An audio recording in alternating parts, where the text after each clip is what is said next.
Alright YouTube, what is going on? This is Dr. Kojo here. Y'all been sending me a lot of video requests and I'm going to get to. People have been asking me to do reactions, so we're going to start off with this. And we have Shacarri Richardson, the track and field athlete for the US who failed a drug test, came back positive for THC. Let's hop into the video and let me give my thoughts. I'm not the biggest proponent of marijuana, but I don't think it should be a Schedule I substance. I don't think we should be even testing for marijuana with athletes. But let's hop right into it so I can react. The Tokyo Olympics that we've been following all morning, Savannah.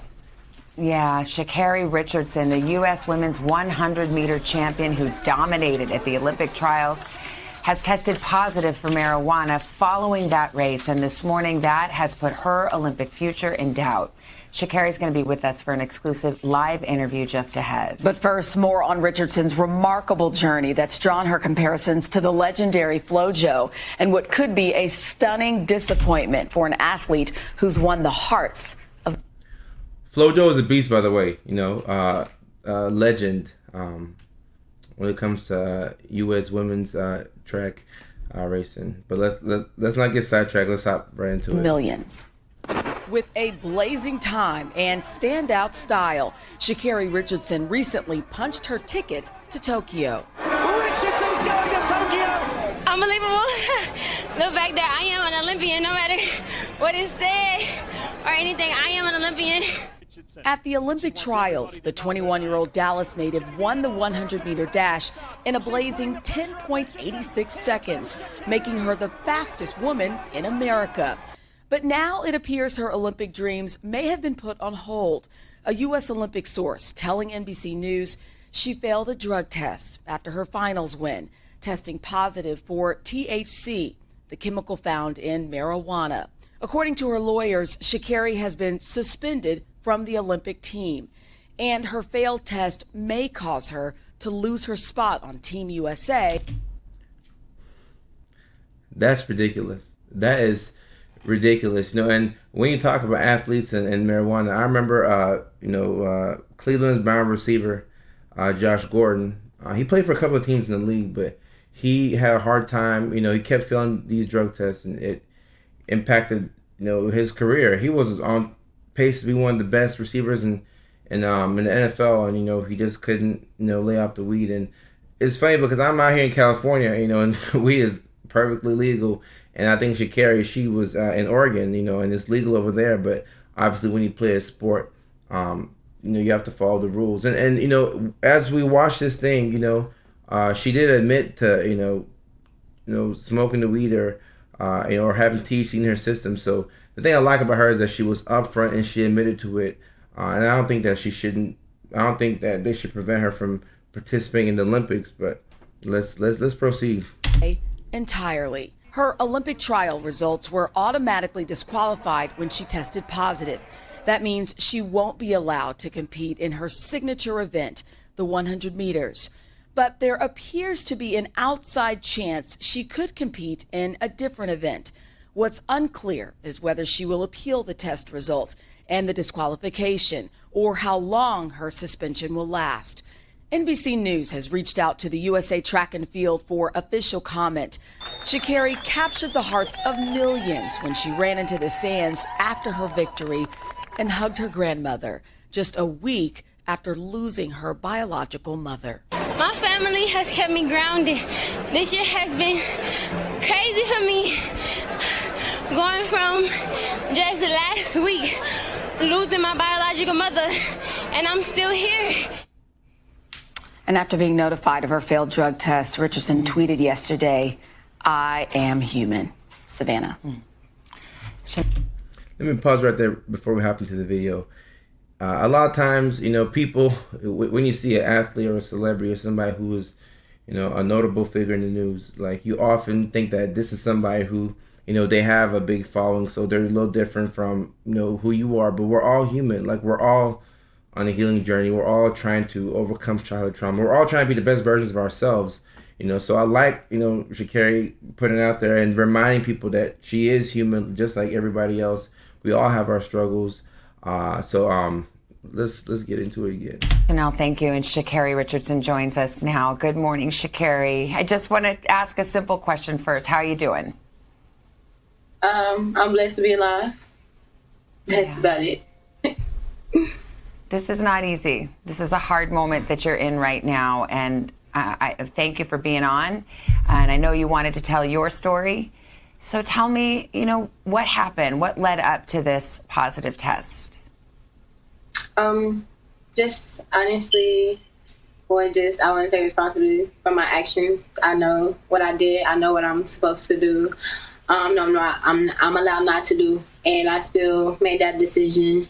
But not making an excuse or looking for any empathy in my case, but just however, I like that. Being in that position of my life, finding out something like that, something that I would say is probably one of the biggest things that have impacted me positively and negatively in my life when it comes to dealing with the relationship I have with my mother. So that definitely was a very heavy topic on me, and people don't understand what it's like to have to, or people do. We all have our different struggles. We all have our different things we deal with. But to put on a face, to have to go in front of the world and put on a face and hide my pain, like who are you, or who am I to tell you how to cope when you're dealing with a pain or you're dealing with a struggle that you've never experienced before or that you've never thought you would have to deal with. Like, who am I to tell you how to cope? Who am I to tell you that you're wrong for hurting? So I think just honestly, just leading up to that, dealing with my mental health, dealing with my mental as is with leading up to the games, every time stepping on the track, definitely expected to be a record-breaking time or something like that. So just with that, pressure in itself was also just another thing. With this actually been my first full professional career, my first full professional circuit this year due to the pandemic. So just considering all of that put together, long time, my agent, my sponsor, my sponsorship, my family, knowing me dealing with all of this stuff. So, Shacarri, I just want people to understand where you're coming from, and tell me if this is correct. But it was a few days before your big race and the trials, you found out that your biological mother had passed away. You found out when a reporter told you, and it was after that you ingested some kind of marijuana. I should mention. Let's pause right there. So she found out from a reporter. She found out from a reporter that her biological mother had passed away. I mean, this is traumatic. Like normally, like death and the grieving process is different for everybody. It's not supposed to be a linear thing. But normally, if somebody in your family passes away, you'd find out from somebody else in your family, right? But here you are as a public figure, and you're finding out from a reporter. A reporter's coming to tell you that your biological mother passed away. That's a lot to deal with. On top of, we just came out of a pandemic, and I'm not making excuses for her and the marijuana. I'm not making excuses because she knew the rules and she knew that she couldn't. Being an athlete, you can't use this substance. So she knows that she messed up. But a lot of times in my experience, I've seen, and I don't judge patients, but I've seen patients use anything from marijuana up to the opiates because of the pain that they have. And with the mental health system being broken the way it is, we have a lot to fix on our end, to make sure that people get the proper resources. So when people start to use, I don't necessarily blame them. Of course, you educate them and say, hey, this is the risk of marijuana use, blah blah blah, and things like that. And then on TikTok, people ask me all the time, like, oh, Dr. Kojo, what do you think about weed? Or and my thoughts, like weed, I don't promote it. It's not something that I tell people to use, but it seems to benefit people. The CBD in there has been shown to be effective in different studies. So even though I don't recommend it because it doesn't work the same way for everybody, right? And with people who have a history of schizophrenia in their family, weed can increase your risk of psychosis by up to 400%. So that's why I'm not the biggest proponent of weed. But if somebody decides to use it, I don't judge them. And I do believe people use weed and live healthy and productive lives. So it's all about coming, with a non-judgmental, perspective. Yeah. Let's hop right back into it. mentioned you were in Oregon. It's legal in Oregon. You didn't violate any law, but it was against the rules of your sport. And as you said, you knew that. But is that what happened? Is that how this unfolded? Honestly, yes, that is the story. I had an interview scheduled with my agent. I knew I was having an interview. I knew going into the interview, like I was just thinking it would be a normal interview, and then on the interview to hear that information come from a complete stranger was definitely triggering. Was definitely nerve shocking, because it's just like, how are you to tell me that? Like, it's like, and no offense against him at all. He's just doing his job, but definitely that sent me in a state of mind, in a state of emotional panic, if anything. And still knowing that I still, even though I'm here, I still have to go out and put on a performance for my dream, go out there and still compete to what it is. So yes, definitely triggered, and from there just blinded by emotions, blinded by sadness, blinded by just hiding hurt, honestly. For the fact that I know that I can't hide myself, so at least in some type of way I was just trying to hide my pain. Yeah. The Olympic officials, the U.S. track and field, the anti-doping agencies now have a decision before them. Unfortunately, you will not be able to compete in the Olympics in your race, your individual race, 100 meters. But there is a chance. It's a small chance, but there's a chance you could go to the Olympics and take part in the relay. Are you hopeful for that? Is that what you're holding out hope? This whole situation just saddens me. Like, you can't.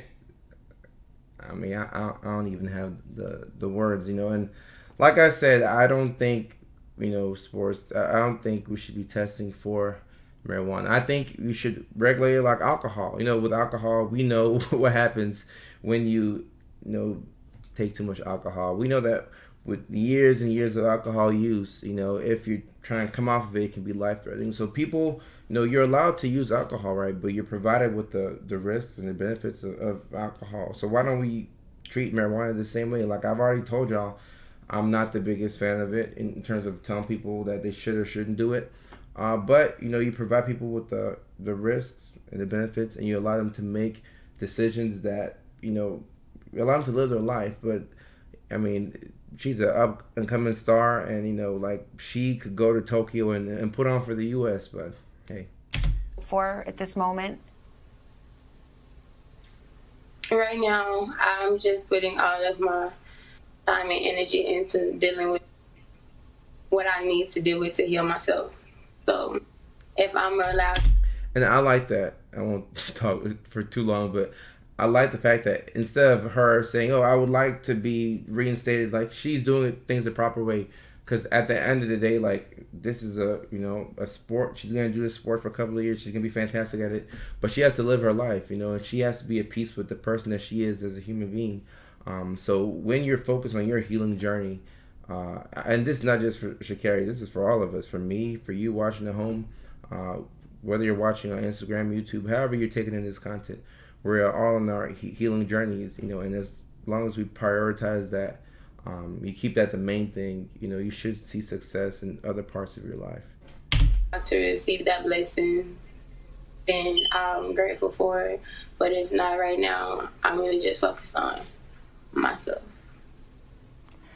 What would your message be to those who are considering that right now, who are thinking about that, and to your fans, who have fallen in love with you and were so proud of your performance and maybe crushed just as you are in that moment? What would you want to say to them? I would like to say to my fans and my family, to my sponsorship, to the haters too. I apologize as much as I'm disappointed. I know that when I swim on the track, I don't represent myself. I represent a community that has shown me great support, great love. And to y'all, I failed y'all. And so I apologize for the fact that I didn't know how to control my emotions or deal with my emotions during that time. And what I would just leave with my fans, or I would just leave out there, is that, like I tweeted and said yesterday, I'm human. We're human. My statement, what I always say in my interviews, I want to be as transparent as possible with you guys. whether it's good, whether it's bad. But when it comes to Shacarri Richardson, it's never been a steroid. It will never be a steroid attached to the name Shacarri Richardson. The charge and what the situation was marijuana. I'm not encouraging anybody to do it. I'm not saying, oh, don't do it or anything like that. But if you choose to do things in your personal time or things like that, you just should know, all right, beware of the consequences, or just know, or just find different ways to just cope or do what it is that will make you feel better. But sitting here, I just say, don't judge me, because I am human. I'm you. I just happen to run a little faster. I like that part. She said, I just happen to run a little faster. Yeah, and that's it. That's really the difference between her and me and other people. And back in the day, I used to be fast, and then life happened, and work and all kinds of things. I was racing my brother's friends, his high school football buddies, and one of them had smoked me, and I was like, "Oh boy, I'm a real ass adult now.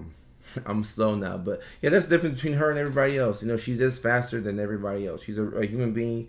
She has emotions. She's just a little faster than you, and she's able to go to the Olympics and compete at the highest level. So I think when we understand that we're all human at the end of the day, that's where the compassion and the empathy comes in. Because like as human beings, we like to put ourselves into different categories. This person is a Democrat. This person is a Republican. This person likes scrambled eggs. This person likes, like everybody wants to identify with a certain group. But at the end of the day, we're all human, and we all go through similar things, in different ways. So it's important to be empathetic. I understand there's going to be people that still have something to say that don't necessarily understand. And I wouldn't even call them haters if they want to choose to show their character of a person, even after me saying what I've said, and putting myself out there, then that's just on you, your character, and you have to live with that. But I greatly appreciate being able to tell my side of the story. And like I said to my fans, my family, my sponsorship, and the haters, I greatly apologize if I let you guys down, and I did. And I just want to let y'all know this will be the last time the Olympics don't see Shacarri Richardson, and this will be the last time the U.S. Doesn't come home with a gold medal in 100. And I feel Shacarri. That's that confidence right there. Against me. That's that confidence. Shacarri, before I let you go, I think about you and the highs and lows that you've had to deal with, and your dream came true. You dazzled everybody with your performance, but also your words, your hug for your grandma. You've been through so much, and we'll see what happens and what this decision is. But do you plan to keep running? Are you going to keep those Olympic dreams alive no matter what? Yes, this is just one game. I'm 21. I'm very young. You thought she was gonna quit? I mean, it's a good question. You see the reporters being empathetic, but I don't know. I'm still working my way into this whole media thing, being a full-time content creator. But you think she think? Oh my gosh, Mickey Ficky. You think she's gonna quit because of this? No, she's gonna keep going. Unlike most, I have plenty of games left in me to compete in, and I have plenty of talent that backs me up, because everything I do comes from me naturally. No steroid, no anything. This incident was about marijuana. So after my sanction is up, I'll be back and able to compete, and every single time I step on the track, I'll be ready for whatever anti-doping agency to come and get what it is that they need, because this will never happen. Shacarri Richardson, this is, as I said before, not easy, not an easy moment, but you showed a lot of grace and courage to come on and answer those questions, and I appreciate it very much. Thank you. Thank you. Yeah, so that's pretty much it on that. So, weed's one of those hot topics, and, you have people, people who look like me and other individuals who are doing years, for possession of marijuana, and then you can go, maybe 10, 15 minutes away, or maybe you can cross state lines, and you'll have people who are millionaires from owning dispensaries. Make it make sense, right? But, I like the fact that she came out, she was accountable, she knew the rules, so she admitted that she messed up. But I think, as we talk more about mental health awareness and substance use and things like that, I think we can get to the point where, we look at marijuana differently. I just don't think we should categorize marijuana as a, level 1 or schedule 1 controlled substance. I know it comes with this, own set of, issues, but I just don't think we can look at marijuana the same way that we look at heroin, right? But I don't want to get too deep into that. But I just want to say, props to Shacarri for, speaking the truth and, being upfront about her pain and her healing journey. And I wish her the best. So, this is a good reaction video, and I'll definitely come to you all with a lot more. If you don't follow me on TikTok or Instagram, follow me out there. We're talking a lot about mental health awareness. We're talking about ADHD. That's been the big topic the past month or so. And we're also preparing to release, the #1 mental health podcast in Hollywood. And I'm super excited to get that going. So until next time, I appreciate the attention.